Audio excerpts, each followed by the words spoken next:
Can you talk about your sanctuary farm?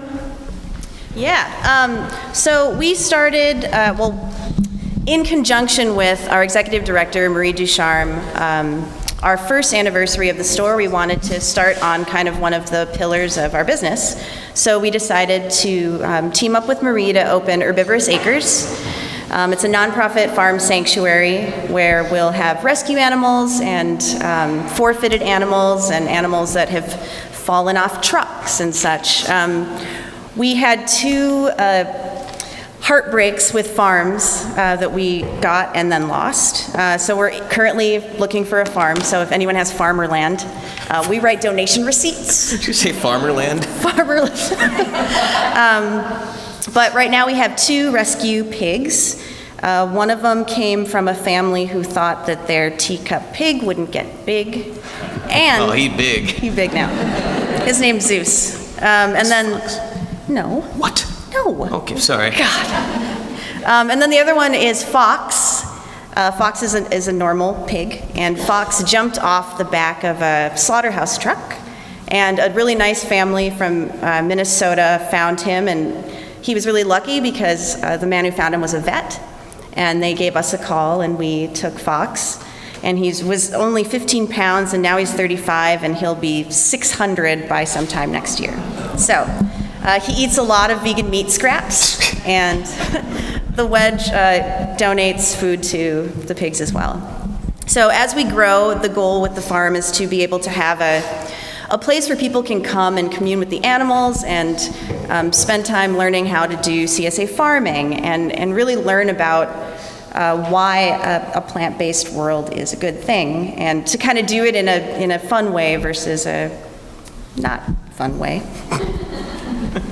Herbivorousacres.org. You answered part of my question, but I was just wondering, you have the focus on human health as well as animal sanctity. Mm-hmm. Have you thought about doing any therapeutic stuff with children with disabilities and the animals? Yeah, actually our executive director, Marie Ducharme, is a social worker.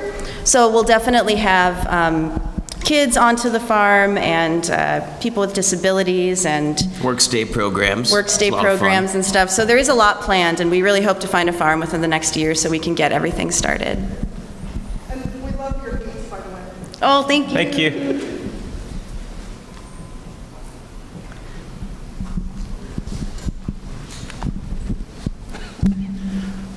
Hi. Thanks. Hi.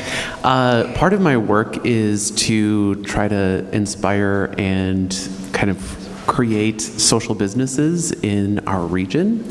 And I'm wondering what inspired you to have that social aspect in your business, and what do you think would encourage other entrepreneurs to be more socially minded when they're creating their business? Well, yeah.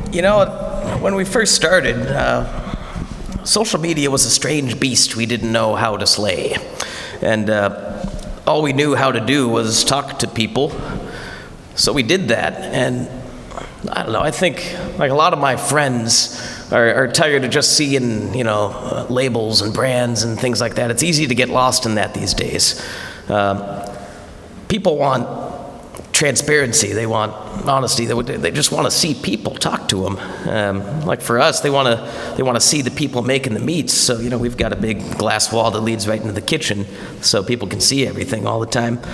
And yeah, that translates to social media too. I mean, we haven't done a lot of videos these days, but we do a lot of videos where we just give live updates, telling people what's going on, and I mean, people like stories, right? Yeah. People watch TV, they watch movies because they like stories. And so, we kind of just show people our life. And, it was really our customers that kind of gave us that idea. And they liked funny updates. And I would post funny pictures of Kale. And we kind of realized we would post really weird things in the beginning because we didn't have anyone who knew how to do social media.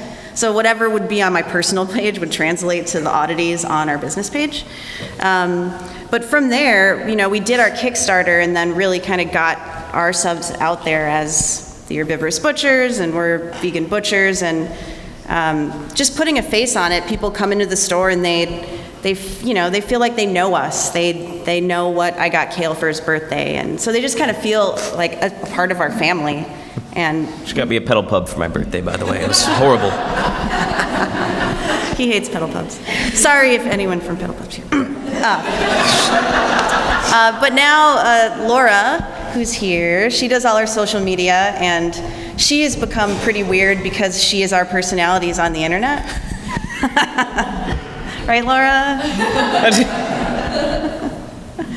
So yeah, it's really worked for us, and I feel like people showing exactly what they do is, what people want. There needs to be more of a connection these days and more compassion between human beings, and I think reaching out there as a business and saying this is who we are, this is what we love, and is really important.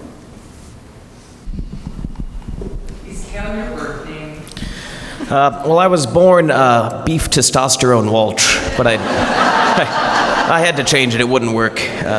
No, it is my birth name. I was named after my grandma Keela, and it was the closest thing they could come to a name based on that.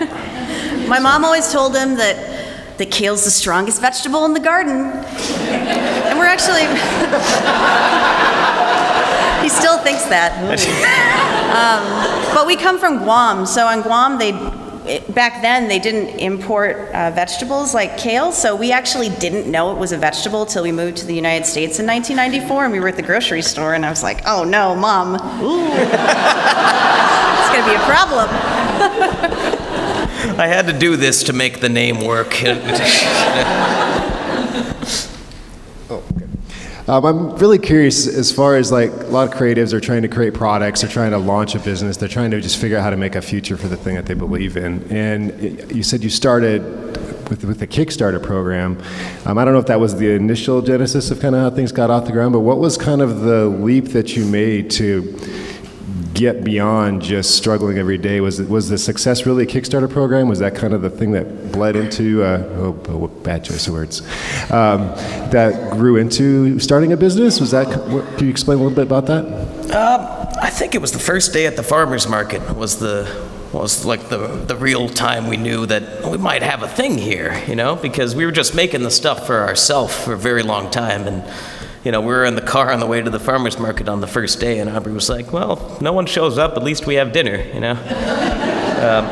But, our first day we sold out, and we kept on selling out, and, we still are. And the Kickstarter just really affirmed that, wow, this could actually be a real thing, I mean, we definitely didn't raise as much money as we needed to open the store on Kickstarter, but more than anything, it was a way to get our idea out to the entire world. So it was, it was a really kind of a marketing thing, and we got really lucky because a gentleman found us at the farmer's market and said, I want to build your first store, and so and he said, do the Kickstarter. If you can prove that this is something that people want through your Kickstarter, then I'll build your store.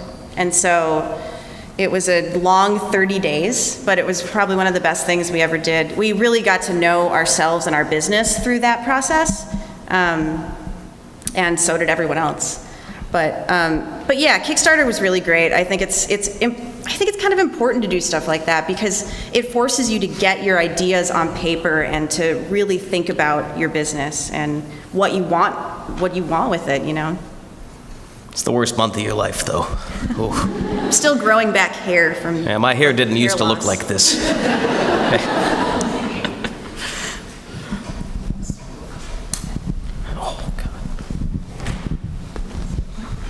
So you talked quite a bit about not compromising. What safeguards do you have in place, with the growth, with the challenges, right?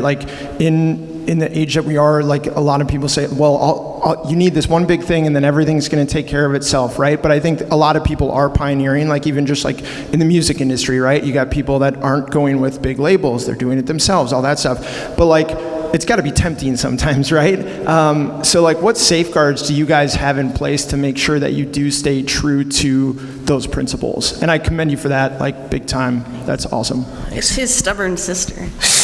No.